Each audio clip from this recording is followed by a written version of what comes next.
Well, this may be a first, whereas I am early and I am ready for getting started here. Welcome, freedom seekers. I'm non-monogamous Mark, and tonight we're going to talk about how to use the power of your words to create the life that you love the most, abundant in love, sex, and relationships, in work and wealth, and also health and wellness. And so we're going to be talking about that tonight. Over the last 6 weeks, we've talked about the power of your words, or this is the sixth and the final week in this series anyway. And so I'm going to get into that in a few moments, but I'll, like I usually try to do, give a few people a few minutes to go ahead and jump on here with us.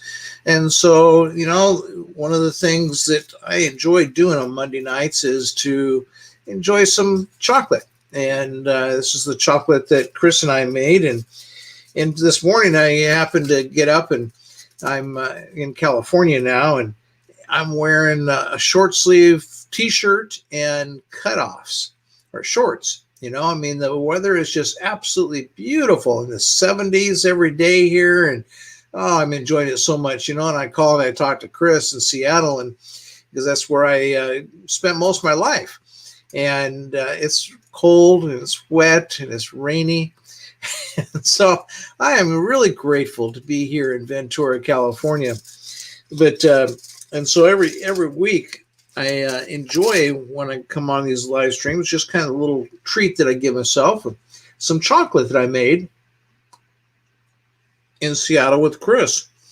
And this morning when I put on my t-shirt, I just, I grabbed a t-shirt, and I have a number of printed t-shirts, and I happened to grab one this morning that is from it's called the Original Chocolate Factory. And it's a chocolate factory in Hawaii, which is where I really got my interest going for how craft chocolate is made. And met Bob and Pam Williams there in the island of Kona. I was a coffee roaster in Seattle. And so as a coffee roaster, I like to travel places where coffee was grown and processed and produced. And so I had gone on a vacation with my wife, and we went to Kona, Hawaii, because at that time, this is a number of years ago, this is going back 20 years ago, probably even about 20 years ago. But Kona coffee was like some of the best coffee in the world, just great coffee. And so we went off to Kona, Hawaii, and we toured a number of different coffee operations. One of those little coffee operations had a bulletin board out front for tourists and for workers and coffee growers to get their attention if somebody wanted to post something. And so I was looking over this big old bulletin board, and somebody had posted up a little notice and says, "Hey, if you'd like to come out and tour our chocolate factory, give us a call." And I just thought, it's kind of interesting because I like chocolate. My wife, she really liked chocolate. And so I went ahead and gave him a call and made an appointment. I went out and saw Bob and his wife, and they took us on a tour of this. He was a guy that he and his wife, for his whole career, he managed resorts, and they traveled around the world. They'd be the manager of a resort in a particular location for a number of years, and then they'd go off to another resort somewhere else, and that's what they did their whole life. And so then they, their whole adult life, and it was right before they turned 50. They started thinking about, what do we really want to do? We've never had our own home or anything, and they started to brainstorm some ideas, and so that kind of fits with tonight's topic about creating your life, And for them, they decided that they'd like to have a small farm and grow something, and so they started doing some research on that, and they found a little coffee farm in Kona, Hawaii, that was for sale. And so they went ahead and they bought it over sight unseen. And just from the listing that they saw, and they went ahead and they bought it. And they then quit their jobs as resort managers, and they flew off to Kona, Hawaii. And there was one person who was a caretaker of the coffee grow operation there. And so the first 2 years, it hadn't been worked for quite a long time, and it was run down and in very bad shape. And so the first 2 years were just really cleanup and getting ready to maybe, it had coffee trees on there, maybe get ready to grow some coffee again and produce and harvest it. So they were doing that. And one day they were with their caretaker, that they went ahead and they opened this dilapidated shed. It was about ready to fall down. And come rolling out of that shed was these yellow orangey colored pods about the size of a football. And they said, well, to the caretaker, well, what are these? And the caretaker was a native Hawaiian gentleman that then was able to live on the property but being a caretaker there. And he says, don't know, just the old boss just told us to pick them up when they fell off the trees. There's a couple of trees around here with these things on them, and when they fall off the trees, just throw them in this shed. Now, Bob had managed a resort in Switzerland. And so in Switzerland, they have, first thing is that Bob then took the pod to the Department of Agriculture there in Hawaii, and said, well, what is this? And they examined it, and they said, well, this is cacao, which is what chocolate's made of. He says, really? Is it any good? Don't know. So he knew some people that were in a university in Zurich, where they have an institute there for chocolate, some of the finest chocolate in the world. And so he contacted them, and he says, can I send my pods to you and have you guys take a look at them and tell me what you think? So they did, and they issued a report. It was over 100 pages printed, typed out and printed, and all the tests they ran. And they said, this is some of the best chocolate in the world. And it's like there's very few grows and strains of chocolate that are better than this. And he says, really? And he says, yeah, it's amazing. He says, well, what do I do with it? And they got to talking, and says, now the bad part of it is that in order to turn the material that he had there, the pod, into chocolate, there was a big process, and the equipment was going to cost him over $1 million. Well, he didn't have $1 million left to spend, and he spent that on buying the property and everything. And so he decided to go ahead and see, look at possibilities. What could I do? What could happen? Well, and interestingly enough, talking to the people at the Department of Agriculture there in Hawaii, not for just the island of Kona, but all of Hawaii, in that time period, this is probably actually going back maybe even 30 years ago, 25 years ago. And at that time, pineapple was a big deal in Hawaii. It was grown everywhere. And I remember going, because I've been on a vacation on all the islands in Hawaii, some of them several times, and grown pineapple in Hawaii. The Dole Pineapple Factory, that's where Dole Pineapple got their started, and the Bob Dole, the whole family, that used to be here in politics in the United States. Well, the family got their wealth from Dole Pineapple in Hawaii. And today they're in all kinds of fruit, Dole fruit. But it was Hawaii was really a going pineapple operation. But what had happened in that same time is about 2-3 years before Bob discovered that he had chocolate there on his property, or cacao, that pineapple, now on the island of Kona, coffee was king there. But on the other islands, pineapple was king. And sugar was a big deal many years before, but it had kind of gone where it's being processed and grown in other parts of the world. And so, but pineapple was leaving Hawaii very rapidly. And it was being grown and processed in the Philippines because it was just a lot less expensive to grow it and process it in the Philippines than it is in Hawaii. And so what was happening is they had a lot of farmland, a lot of agricultural land, and a lot of workers that had for many years been dependent on those pineapple crops. And suddenly those crops were going away. And so they had all this land throughout Hawaii, and it had agricultural workers with nothing to do. And Bob, then he got to thinking, he says, well, maybe we could start and turn all those properties into cacao growing operations. And then I would, here on Kona Island, I would have a chocolate factory where I'd go ahead and come up with a way. And how it worked out, he got the Department of Agriculture to actually buy the equipment and give it to him as a grant, and saying, yeah, if this will work, we'll get our farmers processing or growing cacao. And he says, then I'll buy it from them and I'll process it, and we'll turn it into some of the best chocolate in the world.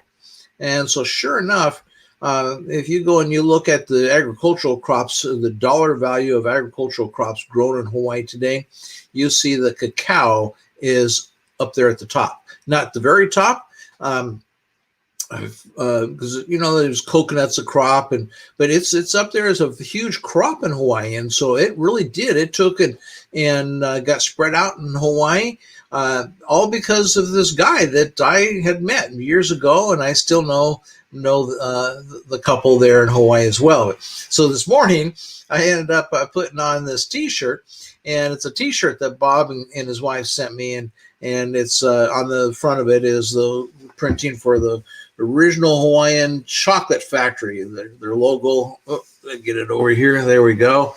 And on the back, then it's a little bigger on the back and everything. But so anyway, just kind of out of that is where I really got keenly interested in craft chocolate. I became the first importer of that chocolate in the United States, and I started to sell it here in the mainland United States, and I was the first customer to ever buy that chocolate to have it leave the Hawaiian Islands. And so it was just kind of a pioneering spirit on my part, I guess. And now, of course, I make my own chocolate, and it's delicious. But so much for all of that. Let's get into the material tonight then. And so let's go back, this is week 6 of the 6-week series about the power of your words. And in the last 5 weeks, I've kind of done some recapping, and I'm just going to tell you, go back and watch those 5 other videos in the series. And so with every week, I've had homework for you as well. And I'm going to start out by talking about last week's homework then, before we continue on this week. And so first was to take 20 minutes and write down what could your life look like in 2030 in the areas of love and sex and relationships, work and wealth, health and wellness. And that's why this story about the chocolate is so fitting, because, that's exactly what Bob and his wife did, is they looked at, where could our lives be? What could we do, here? And they were a major influence on the whole operation of turning pineapple fields into cacao, chocolate growing operations. And then now it's just a huge industry in Hawaii. And so that's where it's, you start asking yourself, what could you do? And Bob never dreamed that when he quit his job and went to Hawaii and started this coffee grow operation, he would never dream that he'd be, in the chocolate business. But life has a funny way of taking some turns on you once in a while. And if you know how, as we've talked about, you've got an abundant ocean there waiting for you. And it's like you're in a river in a raft and you're flowing. And if you know how to just stay in that flow, and sometimes there's going to be some turns in that river. And so that's what we've talked about in the last weeks. We've talked some about that. And so that's what Bob did and his wife, and because of that, they totally transformed the agricultural situation in Hawaii. At a time it was very desperate when pineapple was leaving Hawaii.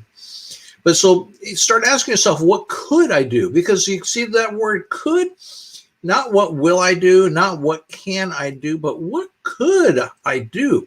That opens up possibilities. And so we talk about the power of your words. And that's where the word could is got a different power than the words can and will.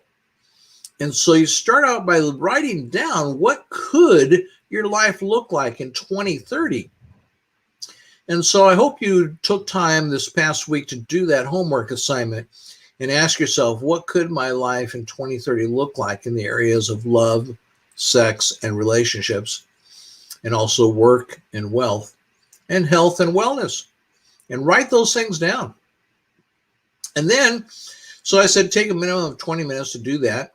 And take a minimum of 20 minutes sorting that list out, because you want to write down everything. You could be that, that you're homeless and on the streets, but whatever comes to your mind, write it down, because you not only want to look at the positive possibilities, you want to look at the negative possibilities. For me, I was really looking at that in the situation a number of years ago, saying, well, I could be homeless. And, after my auto accident that happened 4 years ago, I was just starting to rebuild my financial life at that point. And then I had this bad accident and got injured. And even though the other driver admitted fault, but the insurance company I had to deal with was just known for not playing nice. Allstate Insurance, I would never ever recommend them to anybody. And that was not my insurance company. That was the driver that hit me. But they have a terrible reputation amongst people that, if you talk to personal injury lawyers, or if you talk to people in the medical fields that deal with people that get into injuries, situations, and automobile accidents and what have you, that Allstate is just terrible trying to pay out any money at all. And so, I was looking at, because I lost my business and was in the process of losing my home, and I was looking at the possibility that if it wasn't for the relationships with the women that I had in my life, I'd be homeless. And so, that was kind of a tough deal. And so I had to start asking myself, what could my life look like? And that's a really important process for you to go through and start opening up the doors of possibilities. Your imagination is a powerful thing, and allow yourself to dream and imagine.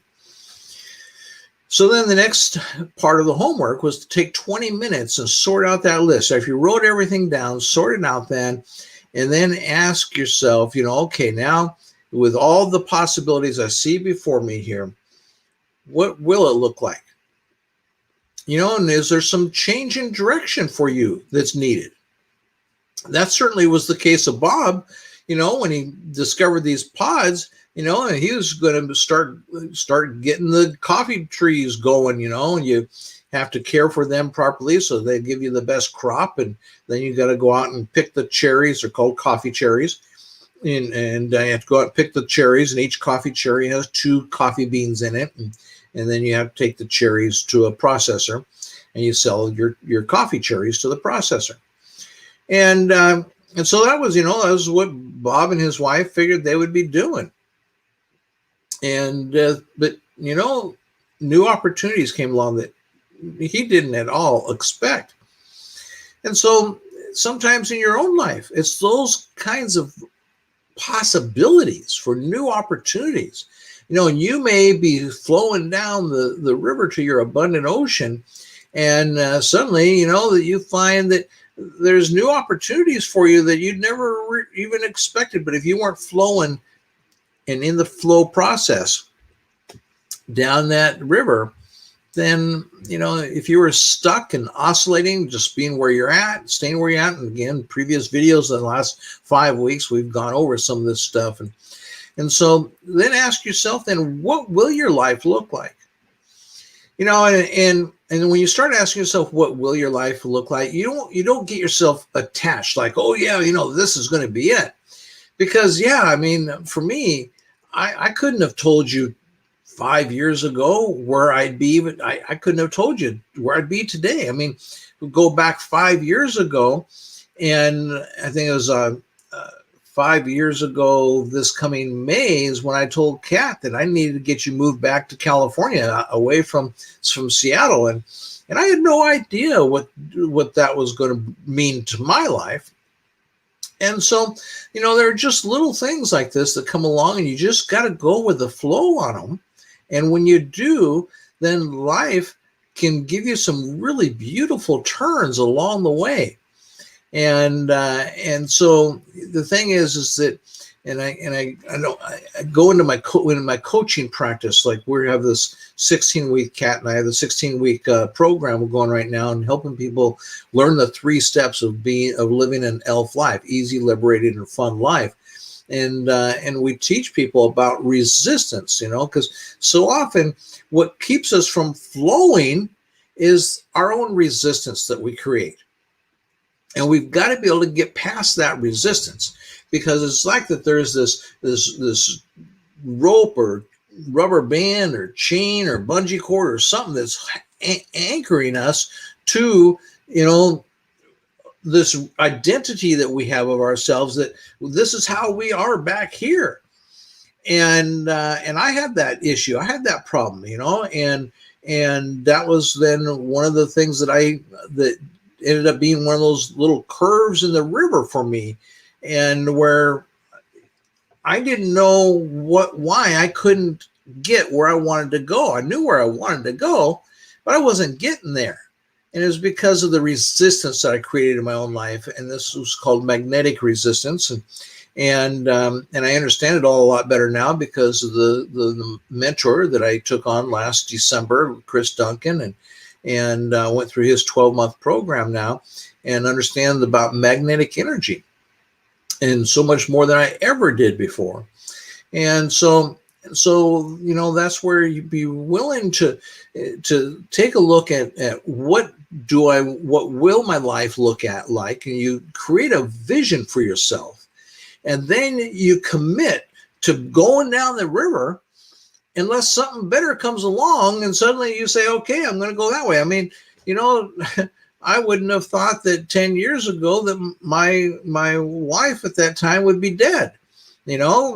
She was, I thought, healthier than I was.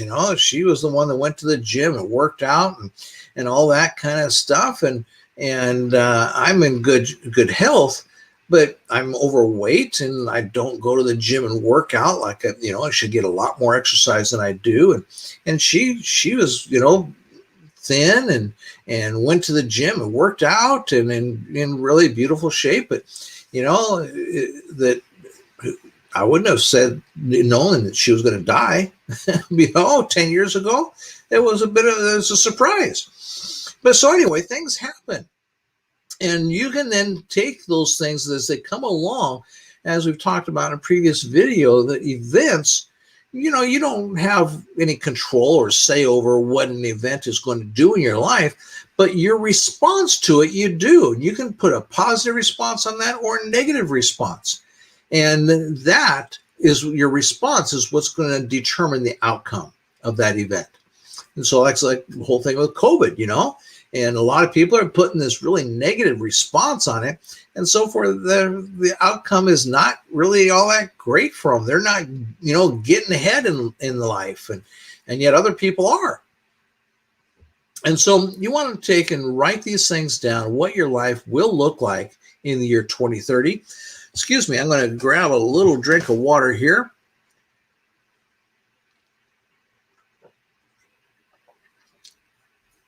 And so ask yourself, what will my life look like in 2030? And then, and basically you're picking through the list of coulds, and then you're saying, okay, this is what it will look like. This is what I want to make happen. And so then you write that down, and that becomes your overriding vision and desire. And I went over, what my life, I've written down this vision and desire, what it will look like. I went over that last week in the video. And so then ask yourself, because you see right now, you're not going to be looking to build all of your life that you're going to have in 2030. Like I've said last week, I want to make $200,000 a month so that I can invest $10 million in starting a new music company. And so that music company will take and transform the American culture for basically, it'll be, all kinds of music about non-monogamy. And so I need a lot of money in order to make that happen. And so then, I'm not like, that's not my goal right now. That's part of my vision out there, but that's not my goal, and so take a look for yourself then. What is the one big area that you need to be working on in the next 12 months? That was the third part of your homework from last week. Is it your love, your sex and relationships? Is that the big area you need to work on the most? For me, that was the big thing for me. That transformed my life. Sex is the most transformative power in a person's life. It'll transform your life for good, and it will transform your life for bad. And so, for me, it transformed my life really for a lot of good. In that when my wife and I, because I finally just came to a place, I've mentioned this many times, where I wasn't going to continue to live sexually frustrated like I had done for over 20 years. In fact, over 25 years in my marriage. And so I was not willing to continue getting older and never enjoy sexual bliss. And not just one time, but I mean, where you have a whole year of just beautiful, wonderful sexual bliss. And so that was then almost 14 years ago, it's coming up, that my wife and I opened our marriage. And I started then enjoying that sexual bliss. But that was in my big area. And that was what transformed my whole life right there. The person I am today is because of that one single turning event. And so maybe there's some events in your life that's one single turning event that could be transformative. And because for me, when I started doing that, I started to realize that, okay, now I want to take care of my health better. Why did I want to take care of my health better? We'll start out with, because I was 5'10" and 265 pounds. And I was 145 pounds when I got married 25 years previous. And so then there I am, 265 pounds, not looking good. And so I realized that there were women that were willing to have sex with me, and I was happy to have sex with them, but I wanted to be able to look good so that I could there were too many women, in fact, that just, look at me and, no, I'm sorry, I'm not interested in having sex with you, thank you. And, or they'd look at me and say, I'm really not, you're not my type, is what I heard a lot. You're not my type, without knowing anything about me. And that's where, in the early days, I found when I could meet women, if I met them online, and and they got to know my personality and my intelligence and things about me, that kind of sucked them in. And then they'd see a photograph of me. I'd show them a photograph before that, when you're wearing clothes that covers a lot of stuff up. And so then they would see, and I would tell them, and says, yeah, I'm working on losing weight, and they just would see past that.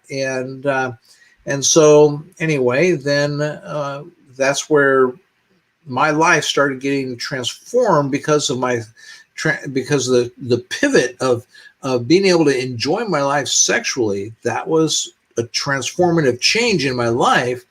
And then I wanted to look better. And then after I started looking better, because I lost some weight and started getting in better shape and started looking better and started getting more attention from women that I wanted to enjoy a relationship with or just enjoy sex with. And so then at that point, I realized this is, whoa, I'm 50 years old now. And I don't want to get to be, you know, like 60 years old or even 65 and like, then that's it. You know, I mean, so just enjoy 10 or 15 years of my delicious sex life. I want to live a long time now. And so I set my life on, I set my goals on being healthy and wanting to be able to take and have sex in my 80s as good as most guys do in their 30s. And also that I would be attractive enough to women, young women and old women, women of all ages, but as young as 18 years old, when I'm in my 80s, that they would then enjoy having sex with me as well. An 18-year-old, a 28-year-old, a 38-year-old, a 48-year-old, a 58-year-old woman, 68, 78, 88, or 98-year-old woman. You know, I wanted them all. And so because of that, then I started having to really think about my longevity. And as you now know, because of things that I believe, that the current health that I have and how I'm getting healthier every year. And then also with some things I know going on with longevity studies and what have you, I believe that I have a good shot at living until I'm 120 years old and being really super healthy and having sex when I'm 118 years old and really loving it. And so, you know, that became then one of those things for me that became a desire. And so it all started with that one transformative change in my life where it made this turn, and it started pulling it together. And so I, you know, again, the three areas, your love, sex, and relationships is one area. And so I kind of got that all tuned in. And then I worked on my health and wellness, and I got that going in the right direction. And so then the finances is the next direction. And because I had last 10 years ago in the recession, the last great recession, not going to go into the story, but some laws changed in the state of Washington I couldn't comply with. And they came knocking on my door and said, sorry, but you can't comply with these laws. You're going to have to go out of business, and caused me to lose over $3 million in the business that I had spent over 20 years to build. And they said, sorry, you're just going to have to shut your doors, and your employees will get unemployment and you get nothing. And that was in the recession. And it was just holding on to everything I could with my dear life to put food on the table. And so, you know, but that again, that was a turning point for me too. And I won't get into that story here, but that was a huge turning point for me, and it was good. You know, but sometimes when bad things happen, we see them as bad, but they're not. They're good. They're really good. But again, is because I think a lot of it is the response that you put on it. You've got the event that you have no control over, but then you have your response to that. And I decided to take a positive response, and then you can have a positive outcome. And so it can all be really good. So, so you want to find what is that big area for you that in the next 12 months that could be transformative in your life, that's going to turn everything around. For me right now, yeah, it's the finances. That's the bottleneck for me. I need more money. And so whatever it is for you, you know, and maybe you just need to open your marriage, open your relationship. Maybe you just need to develop some better communication skills, written, and because now in an online world that we are in today, you've got to be able to communicate well in writing. You would not believe the message. Well, maybe you would, I don't know. But the stupid one-line message, you know, a guy last week messaged and he says, hey, I'm going to be in Ventura next week. Okay. You know, it's like, that's a message. I'm going to be in Ventura next week. I've never met the guy. I've had a few online conversations with him. I know he would like to have sex with Kat, you know, but I'm going to be in Ventura next week. Okay. Not a complete sentence and not a complete paragraph. And so people need to be able to communicate. And that's one of my real positive points online. When I message women, they get interested in them. They see that I'm an intelligent guy, that I'm also a guy who has got a lot of heart, and they can see that through my writing. But if all you write is one liner, and also I had another guy message me and he just put, hey, H-E-Y-Y, hey, that was it. Never met the guy, never saw the guy before. He just messaged us and, hey, like, what do you do with that, And that's not a conversation starter, and that doesn't show any intelligence at all. But so that's where we're talking about then the words. And so let's get on to this week. And this week we're talking about and finishing this up by saying, talking about using the power of your words to create the life that you desire the most in love, sex, and relationships, in work and wealth, and in health and wellness. How do you use? We've talked about the power of your words and given 5 weeks of attention to that. But how do you use the power of your words? And so let's get into that. So running a half hour into our video already here, and I'm way behind. But so let's go ahead. You see, because there's energetic forces in the world, and energetic forces, they can't be seen, but the ramifications of them can be seen. And so the energy itself can't. Energetic forces, well, like electricity, our cell phones are a force of energy. Our voices. Can you see my voice? No, but you can hear it. And so being able to hear it is the ramifications. The wind, that's an energetic force. You can't see it. You can hear it sometimes. You can't see it unless you see the results and ramifications of it. I used to, little kids, tell them, says, do you know what causes the wind to blow? And they, no, I don't, and I said, well, yeah, it's the leaves on the tree. If you ever watch when the wind blows, the leaves are always having a party. It's because when the trees have parties, then the leaves on those parties, on those trees, they start swinging and having a good time, and that's what makes the wind blow. I used to have a lot of fun convincing little kids that the trees are having a party, and when the trees have a party, that's what makes wind. And so that's just now remembered that and hadn't thought about that in years. But yeah, I used to have a lot of fun doing that. But the power of energy can be hugely constructive and beneficial. That's of all energies.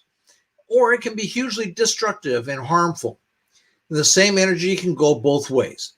And the results can be measured, but the energy itself cannot be seen.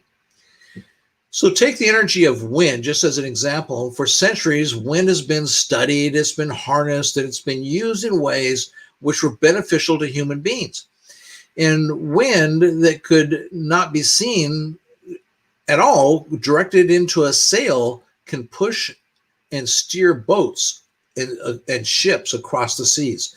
And that's how they really discovered the power, the force, and how to harness that. Wait, we could go somewhere across these seas, And the force of that same wind, though, can bring a destructive force, causing death and economic hardship, emotional toil, and so much more.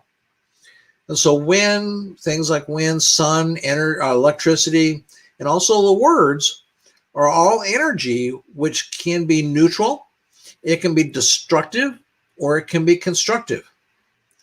And so on a scale of a -10 to a +10, that's 20 different points in between, with 0 being neutral, all the sources of energy have a capability of being a -10, or they can be a +10, or anywhere in between. And so I point that out because there's important distinctions between the energy of words and the energy of the wind, the sun, and the electricity.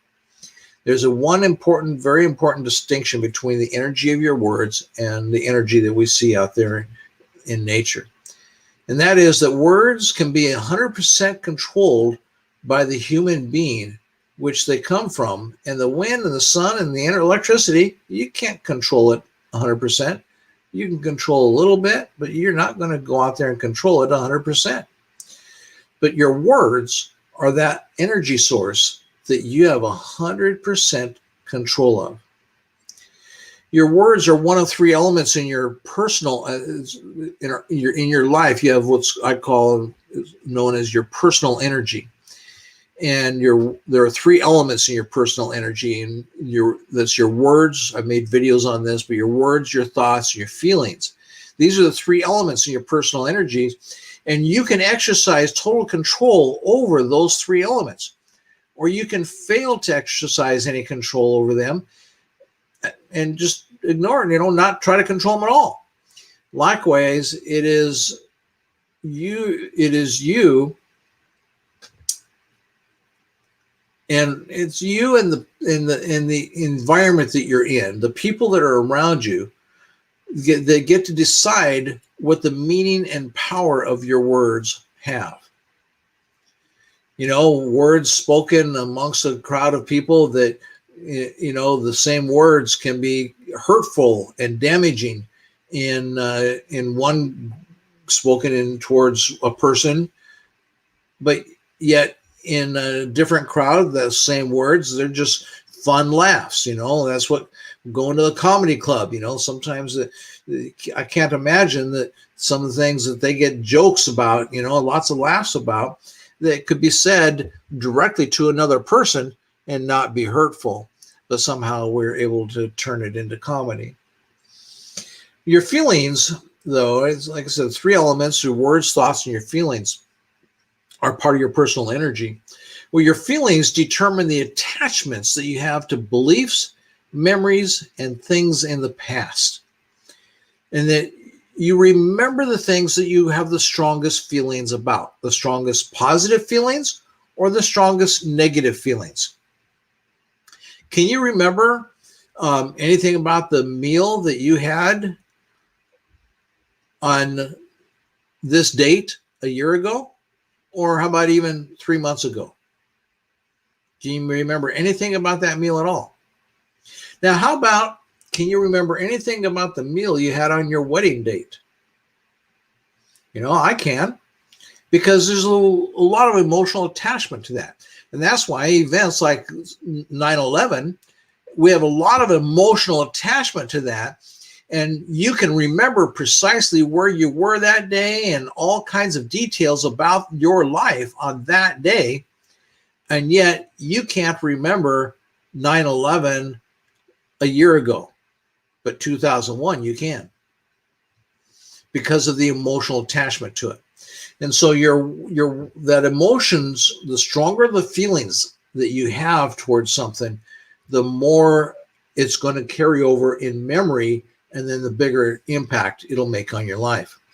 So your feelings determine the attachments that you have to your beliefs, your memories, and the things of the past. Your words feed your feelings, making them stronger, or your words will starve those feelings and make them weaker.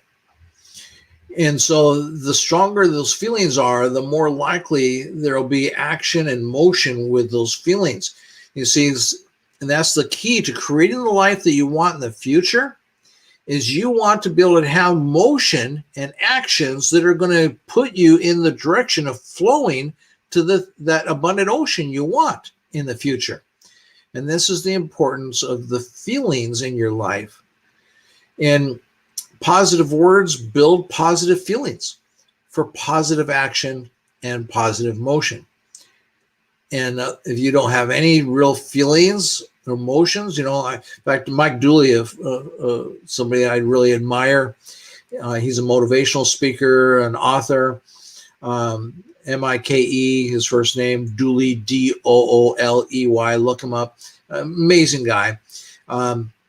I've been to a conference. He lives in Florida and travels pre-COVID, but he has a great YouTube channel with lots of great material on it. But so since COVID hit, he's staying home, of course. But pre-COVID, he traveled a lot, and he enjoyed putting on conferences where he then would speak and teach his material. And that's one of the things that he really stresses, and I really appreciate him out there teaching this material, and that is that your positive words build positive feelings and positive action and emotion. One of the things that he talks about is how he does a daily routine in his life, and he says that for a grown-up man, he's like, in his 50s, for a grown-up man that literally gets up and just, hoots and hollers like he was at a football game and cheering for his team, but he's doing that for his own life, and he's cheering for himself. There's no football team, that's just part of his routine. And because he knows the importance of how that hoot and hollering, those words and those noises that come out of his mouth actually impact his feelings. And he wants to be able to start every day of his life making an impact on those feelings and getting them headed in the right direction in a really strong way. Because like I said, the stronger those feelings are, the more impactful they will be. And so, like, one of the things that Kat and I do on Wednesday nights when we get ready to do our hour to an hour and a half in our live coaching sessions, that we've got the 16-week course that we started last week. Well, we get ourselves, in a very good energetic place before that activity happens, because we want to carry a really good energy to our audience. Can you imagine having us come into, to the session that they've paid to be there for, and says, oh yeah, I just had a really hard day or a long day, or I didn't sleep too good last night. And, and so you're putting out this negative energy with bad feelings that go with it. And that is not going to help our audience. And so it doesn't matter about, whether we slept good the night before or not. It doesn't matter about, what happened a half hour before we get ready to make our do our live coaching session for an hour and a half. And so we want to bring a good energy. And, for some people, they really have to work on that. But I've been working on that for so many years. It's easy for me to bring a good energy. And I'm going to start taking a lesson from Mike Dooley, though, and I'm going to become a better cheerleader for myself, because I just, it's like, yeah, I feel silly, doing all that cheering for myself and what have you, but I see the value in it. And the bigger life that you want to build, then the bigger kind of a different person that you need to be. And so I see the value in it. I'm not doing it for anybody else. I'm doing it for me. So words and their power are fully under your control, or under human control. But the energies of the wind, the sun, electricity, and things of energies and things like that, there's little human control. But this being so, imagine the power that you have in imagine the power that you have in how you choose, or you fail to choose, to use your words, because they are an energy just like other energy sources.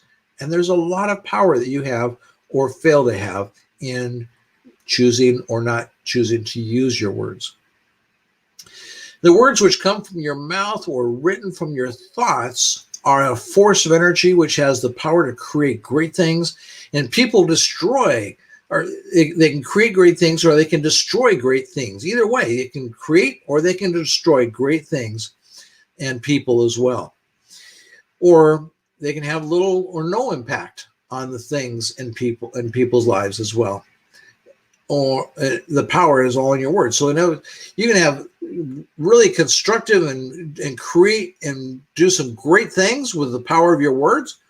You can destroy with the power of your words. And what we're talking about is creating and building up people, and also creating things, or destroying things and destroying people. Or what most people, though, it's just they're just floating through life. There's not any power in their words at all. And it's just kind of neutral. There's no impact on things. There's no impact on people. That's because they haven't been through this 6 weeks of training that you have done now with me. And so if you haven't been here all 6 weeks, then go back and catch those other 5 weeks on the videos for this whole series and understanding the power of your words.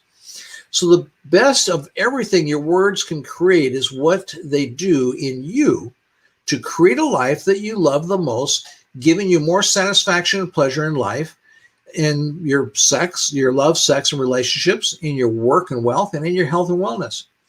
Because you cannot increase your own satisfaction and pleasure for very many days on end without also increasing the satisfaction and pleasure of one or more other human people.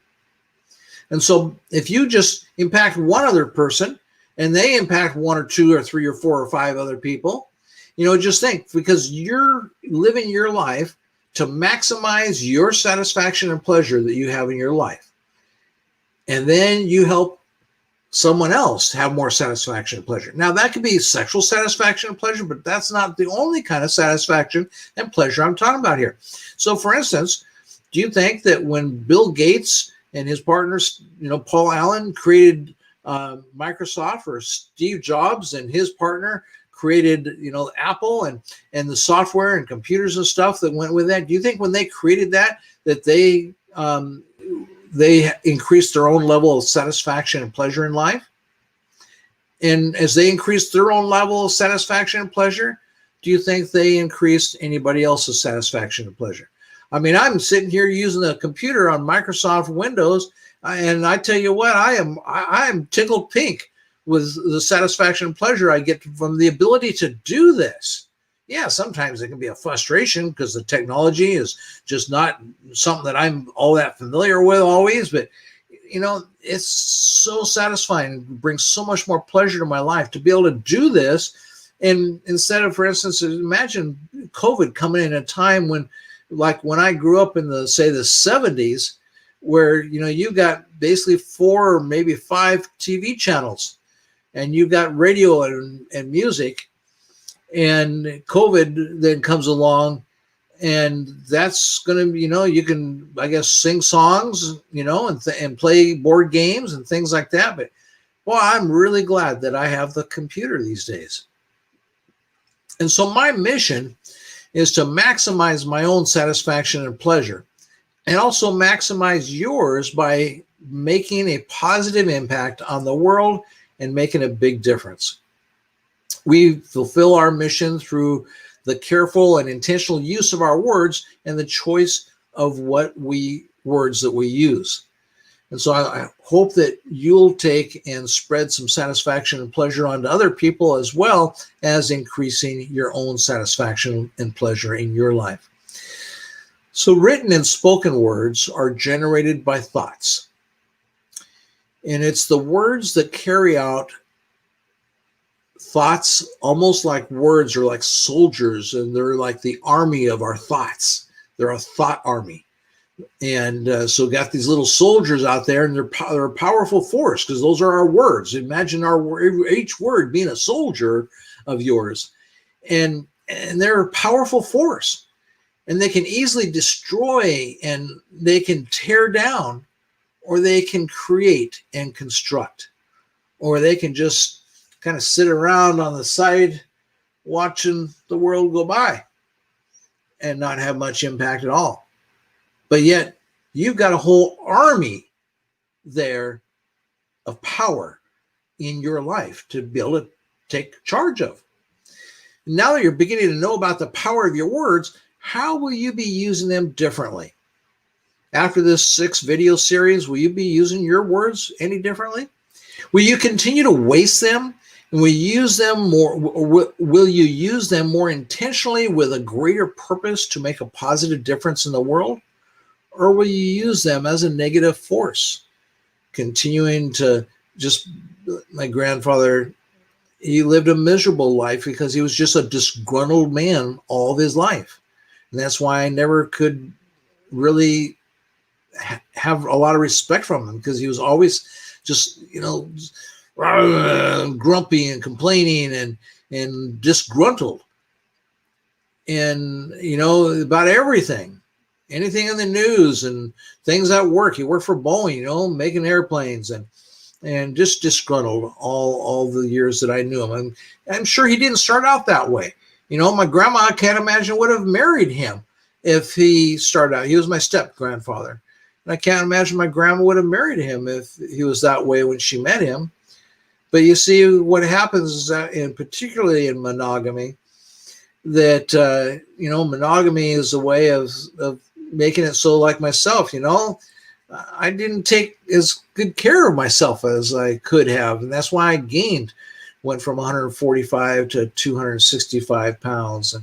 And so, we don't always, it's that the idea of, in business, monopolies are thought to be bad because they don't bring the best out in products and services, because the company has no reason to be the best because there's no competition.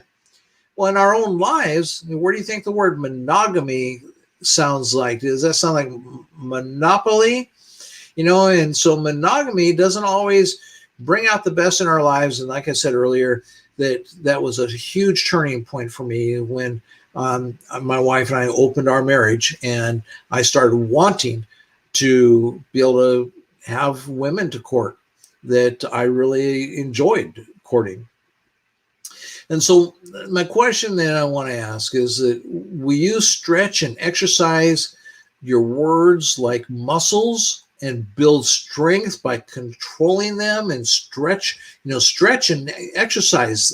It's an ability that you really need to exercise. And how you do that is you start out by being aware, and then you start being mindful, and you start to be intentional of your words.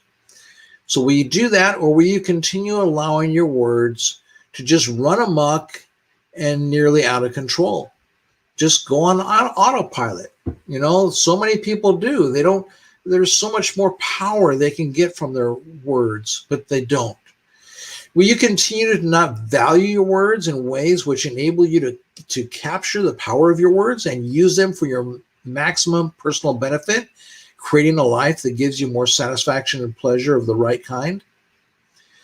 To begin to capture the power of your words is like exercising that muscle.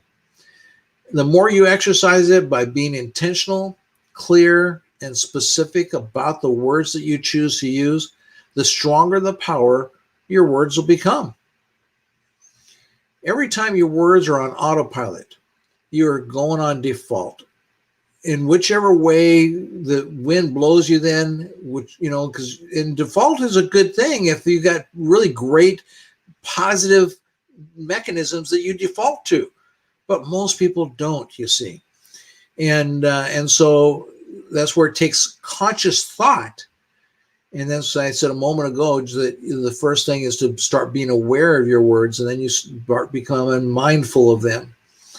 And so it's that conscious thought, that awareness, that allows you to start making that turn in your life where those words can become a positive force in your life.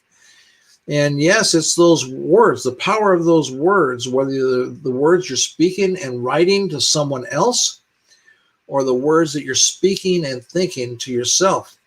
And that is the power that in my life really turned my life around. I talked about, that when I opened my marriage and how sex became a transformative power. Well, how did I get there?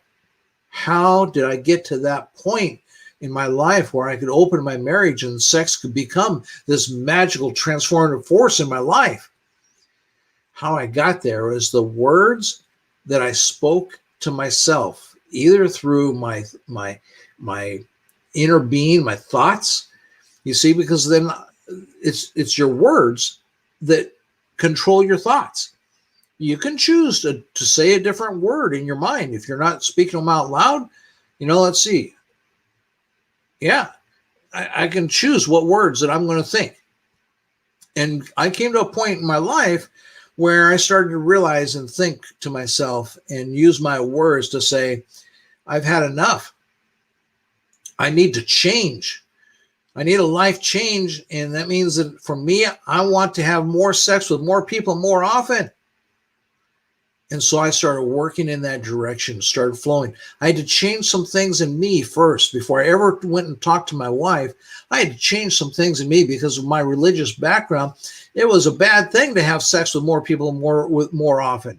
That wasn't good. That was terrible. That was bad. And so I had this, what in our coaching program, we call it the reframing process.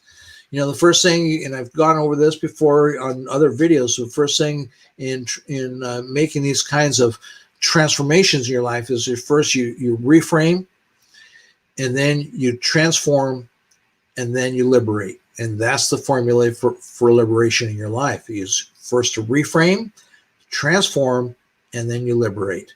And there's specific things in each one of those, and we're actually teaching that in our coaching program. And so to begin to capture the power of your words is like exercising that muscle. And the more you exercise it by being intentional, clear, and specific, the stronger your words will become. And the stronger your words are, the more you can have and create the life that you desire. Every time your words are on autopilot, on the other hand, you know, you just leave them on autopilot. You're defaulting to whatever way the wind blows, and rather than harnessing its power, you're just kind of letting it do whatever it's going to do. And the way to create a life maximizing your pleasure and satisfaction is by exercising the intentional use of your words and choosing your words carefully. Even those times when you react to an event and you want to go in the direction of energy which takes you away from your satisfaction and pleasure. You know, you want to get upset or pissed off about something, or you want to go tell someone to go fuck yourself, you know, or hey, go to hell, whatever, you know, you got words that you use, you know, and it's your own satisfaction and pleasure those words are taken away from. They're not adding to your satisfaction and pleasure. So, well, yeah, it feels good to tell somebody off. No, because those carry over. Has a negative impact on your life. I mean, it carries over. Think about it. And so awareness brings change. Failure brings negativity or positivity. You know, for instance, I don't know if I'll have time, but last week it was a total fail on hitting my goals for last week, you know, because sometimes I don't even know how this happens, but a week goes by and the week goes by so fast that I get distracted and I go down another rabbit trail, and it's not the rabbit trail that's taking me to the abundant ocean I want to go in. You know, it's a wrong turn. And I go down that rabbit trail, go down that wrong turn, and then a whole week is gone. And sometimes that happens. But the thing is, and that's what I call like a fail then. You know, I had a fail last week. And but whenever that happens, you have the choice of either bringing negativity or positivity to that situation, because the fail is the event. At this point, right here today, there was nothing I could do about that fail that I had last week. That's an event. But my response today to that, because my response today started out really struggling because I was putting my focus on my fail that I had last week, instead of putting my focus on where I'm going. It creates a different energy. It created a bad energy starting this morning of focusing on my fail from last week. But then I realized what I was doing, because yes, I'm not perfect in any of the stuff that I talk about. I'm still growing and learning myself. And as I do, I'll continue to teach it to people that want to hear in my audience about it, because this is what I think makes a big difference in people's lives. And that is like right now, you know, if you have a fail, that's an event. Just see it as an event. And then it's your positive or negative response that's going to create a positive or negative outcome. And so fortunately today, I saw that early in the day that it wasn't starting out the way I wanted to, so I took a moment, I paused. And whenever my energy is not right, I used to have this board in my office in Seattle, and had this big, it's like button on it, like an easy button, but it was a stop button, you know, stop. And so you just stop what you're doing and just take a moment, and then you assess, because awareness is the first step in change. So stop, assess, which is awareness, and then reset. And so earlier today I reset because I says, wait a minute. My awareness was that I was putting my energy to my fail instead of putting my energy to what I'm wanting and what I'm creating. And by shifting my energy, that shifted my feelings. And remember what I said earlier about feelings. It's your feelings that are going to provide the energy for you to move and flow in the direction of your abundant ocean, or they're going to keep you from it. And so you want really positive feelings, and your positive feelings come from positive words, whether it be words that you're speaking or words that you are thinking. But it's your feelings are going to come and be positive or negative based upon your words. And so if you find yourself someone that beats themselves up, learn not to do that. And instead allow yourself to fail and say it's okay to fail.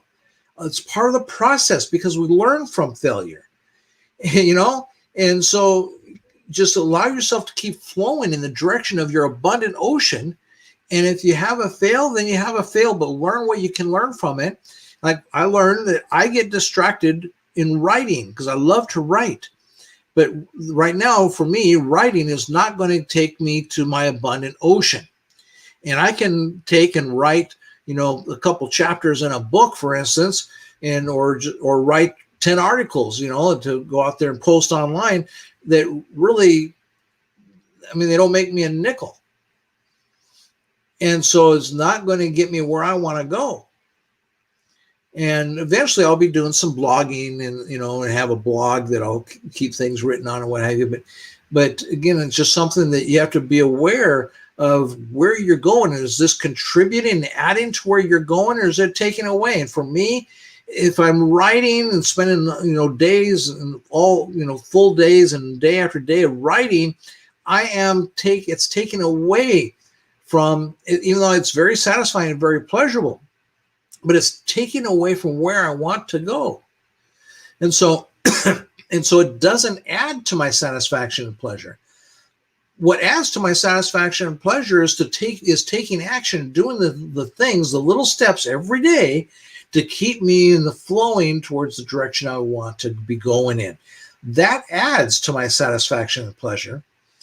Writing just kind of keeps me stuck in an area of satisfaction and pleasure where I'm at. Sure, I like it, but it keeps me stuck there. It's not where I want to go, not where I want to be. And so in order to keep flowing to that abundant ocean, you want to make sure that you're not getting stuck, and you have to be then using your words. Like say, I stopped this morning and then I had awareness, what's going on. And then with my awareness, I used my words to make that turn, just like I did almost 14 years ago when my wife and I opened our marriage. Well, actually, it was 16 years ago when I first opened my mouth and talked to her about opening our marriage. But then we had to make that turn. But it all starts with the use of your words. And you can use the words on autopilot where you just don't go anywhere. Or you can use the words in negative ways that are destructive. You can use the words in positive ways. And most people, what they do is that they have, some negativity, they got some positivity, and then a lot of it's just neutral. But overall, it's nothing when you balance it all out. And so you want to start shifting so that you've got your words are directed in keeping you moving in the direction that you want to go. And that's then what I then went through that little exercise then this morning, that you stop and then assess and then reset and start heading in the right direction. So the power and the meaning of your words, the power and meaning that your words have is the power and meaning that you place on them and you give them. If you don't place any power and meaning on them, guess what? They'll continue to not be powerful in your life. And so if you want to be able to take and have the experience of having words and your words be powerful, you have to start using your words and valuing your words in powerful ways. So think about this. If you can place meaning on words that give them power, then who is it that holds the power of those words? Yeah, it's you. You know, it's you hold the power of those words. Now, I was going to I got $100, a couple of $100 bills around here. And I was going to show you one of them. And so just imagine I'm holding a $100 bill right now. What gives that $100 bill value and meaning? Or a $1 bill, or a $10 bill, or a $20 bill, or a whole wad of $100 bills. What gives that $100 bill value and meaning? It's your words and the meaning that you place on the purchasing power of the money. Nothing more. It is strictly your words that gives that $100 bill value. And of course, then your words are in agreement.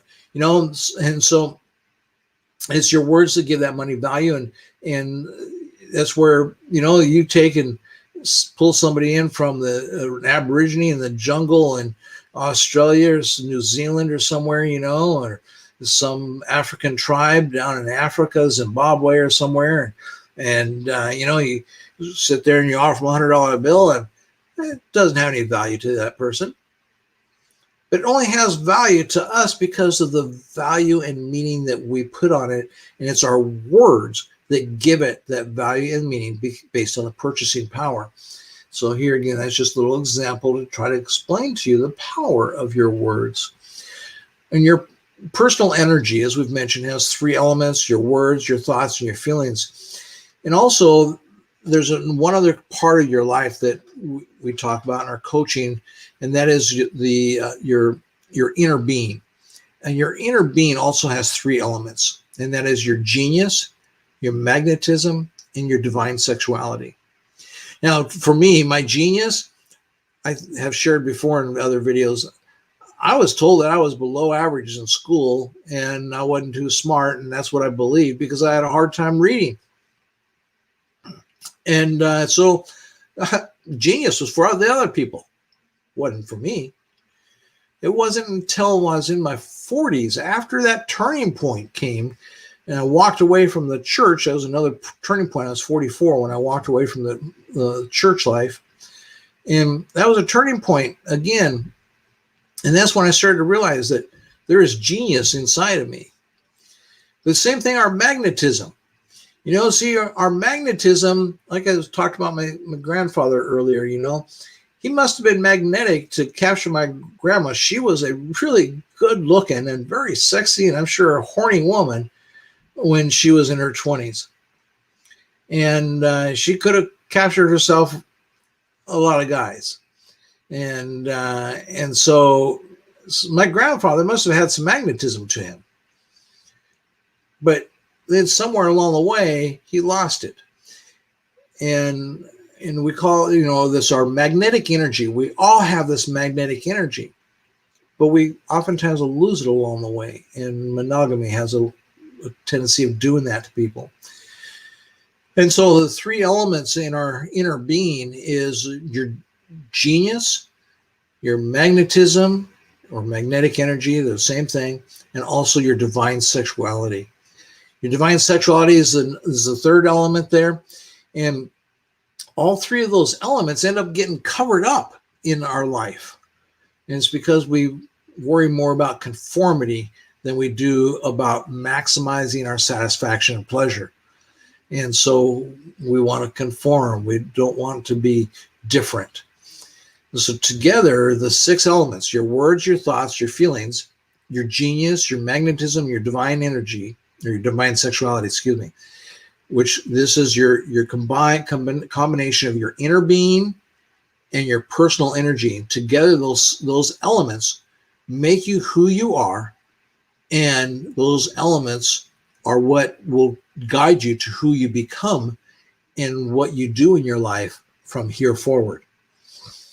And again, you can just kind of like not utilize this information at all, and it won't have any impact on your life, and you'll have an impact on very few other people's lives. But then you can use this energy, and you can start to realize the power of your words impacts your own genius and the genius of others. The power of your words impacts your magnetic energy and how it is used or how it's not used. And the power of your words impacts your divine sexuality as well.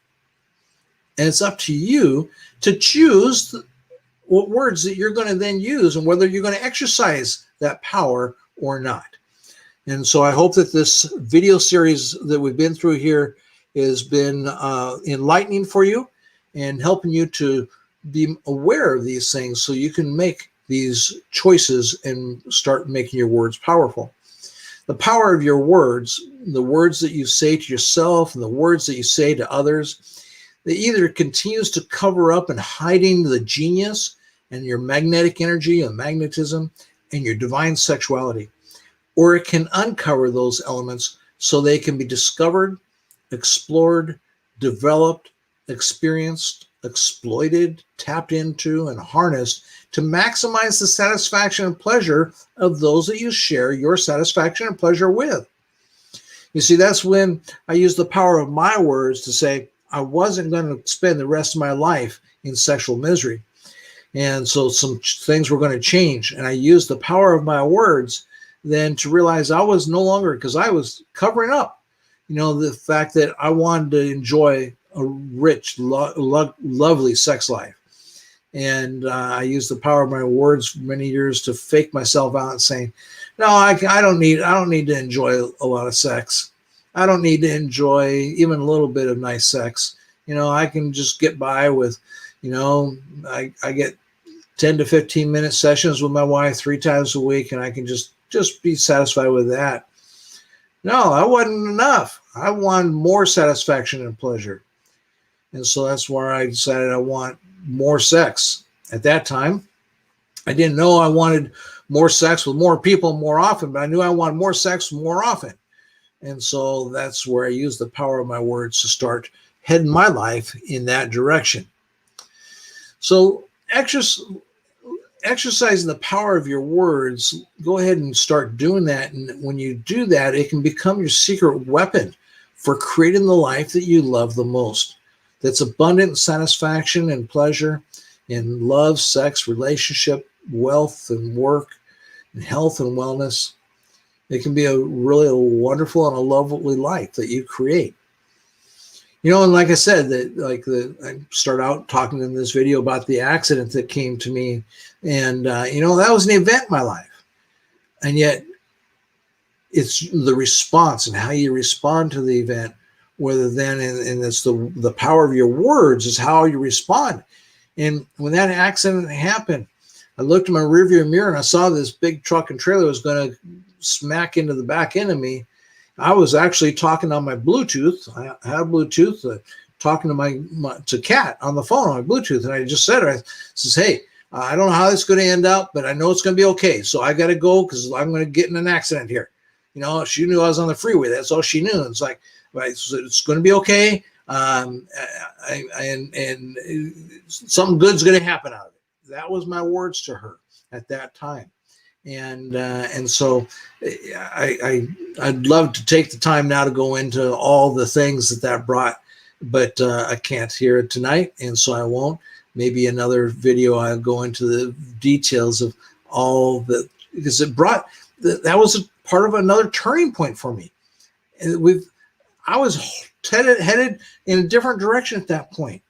But I don't resist these turning points. And that's the thing. When the events happen, I put positive energy to them and I say, okay, where's the opportunity here in this?